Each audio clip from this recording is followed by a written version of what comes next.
So now we're getting to the hard part of getting anything done. And the thing is, people who have jobs have a very strong motivation to show up and do the work because they know if they don't, they get fired. And then they got to go through that process again, which sucks, right? So the pain the pain of that is so strong that overwhelms their natural desire to relax, or not, or to take on jobs they don't want to do, but they've always got that threat in the background, and that's one of the things I'd like to cure in the world. I mean, the world is truly still so abundant if we don't just squander everything, and there really is enough for everybody. And I think there's more than enough. Even Gandhi said there's enough for everyone's needs, but not for everyone's greed. And that's these kind. I'm saying it because I don't agree with Gandhi on a lot of things. I don't agree on that, and it's very difficult to kill off greed because greed is part of one of our most basic survival instincts. So the remedy of that is creating more abundance in a way, because like, what if everybody, people buy yachts because you can't have it, but what if everybody could go on a yacht just because they say, hey, I like to take a yacht trip, and just people would be so bored. Like, the only reasons yachts matter is because you don't have one. Otherwise, you just sit there. What are you going to do? You just sit there on your yacht and what? You watch Netflix in your video studio there, or sit in a hot tub for 10 hours and turn into a prune. There's just not that much fun about sitting on a yacht for longer than, maybe a little vacation for a party, with your friends. But like, would you want to spend your whole life there? I don't know. If you do, that's fine, but I don't. So my point is that when everybody has sort of access to everything, then the whole meaning of life will evolve into something else, if that ever happens, hopefully, because what's the alternative is this hyper competitiveness for no reason. We've got competition is fun, basketball games, I love it, but do we really need to compete with each other for food, and healthcare? And that doesn't necessarily make me a socialist. I'm just holding this vision that we have enough. How we get there, I have some ideas about that. We'll talk about in other videos. So, but now let's zoom back to you, and you're building your commitment. You've done your leader story, and you've been saying it to yourself. You're starting to feel really confident, but now you're looking at your schedule like, man, I'm booked. Like, how am I going to fit this in? And so here's where you're going to have to start swapping out lower value activities for higher ones. But the challenge is the lower value activities serve a really important purpose. I'll say personally, let's just say I've quit YouTube. I go back to YouTube. I love YouTube because YouTube, I've learned people on YouTube has really saved my life. So I'm not so keen on giving it up totally, but certainly getting into, long viewing sessions, that's why would I do that? To avoid something else. So really, a lot of our habits, some of them are very good. Obviously, brush your teeth before you go to bed. That's a good habit.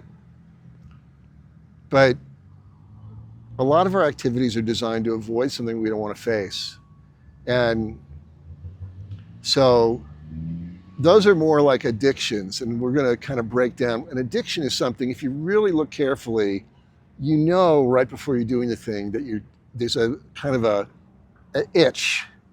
You've got this itchy feeling, and you want to scratch that itch by diverting yourself with whatever that is, whether that's watching videos or calling a friend and commiserating or whatever. So that itchy feeling is the thing you want to look at. If you can see it, and then I tell people the most basic transformational exercise, just say I love you to that feeling, but hang out there, because we don't like that feeling. That's why we jump so quickly. We're going to jump right from that feeling to the videos, to the kitchen, to whatever that is. And I'm not saying all those things are bad, but it's that itch that causes you to motivates you to expend your time in an unconscious way without really assessing the value and the meaning of that activity in your life. Am I perfect? No, it's an ongoing practice. It's probably, one of my pitfalls. I just got a lot of junk that, that's why I'm a good mentor for other people, because I've dealt with a lot of shit in my own life and I keep doing it. I'm not done yet, I guess. I'm more done than I was. And because I've done so much of that, now my ability to commit is just getting stronger and more natural. Like I don't have to force myself to take action. I'm just more and more naturally drawn in. So do this, get a notepad. I recommend paper for this, because if you open your phone to take notes, you're going to get distracted with some other stupid thing. So, have a notebook, and for one day or a couple days, just start noting what it is that you actually did that day. You don't have to assess it necessarily, but just bringing a level of attention, because that attention itself is a kind of healing practice. And a friend of mine wrote a book, I think it's called Awareness Heals. So when you bring awareness to your whole day's activities, that heals some of these, the ancient Indians in Sanskrit called them samskaras, and I think in Buddhism they call them samsaras. You probably heard that word. That's these deeply engraved habitual activities that are no longer serving you. That's really, some of our habitual activities are fine, like, avoiding, as I said before, avoiding putting your hand on the stove. Like, that's a good thing. We don't need to heal that. But we can see that some of the things we're doing habitually are really not serving us at all. And so, from there, I think that's really just a good step. Just do that. Get a sheet of paper, take note of your activities. And I think you'll see, like, if it comes to one of those activities that that right before you do it, I really shouldn't do this, but okay, I'm going to do it anyway. That's a samskara. That's when you hear that voice saying, I shouldn't do this, and then the samskara says, oh, go ahead. It's just one video on YouTube, I'm just going to look at this, 1 minute on Instagram. And then 2 hours later, it's like you feel your dopamine's gone.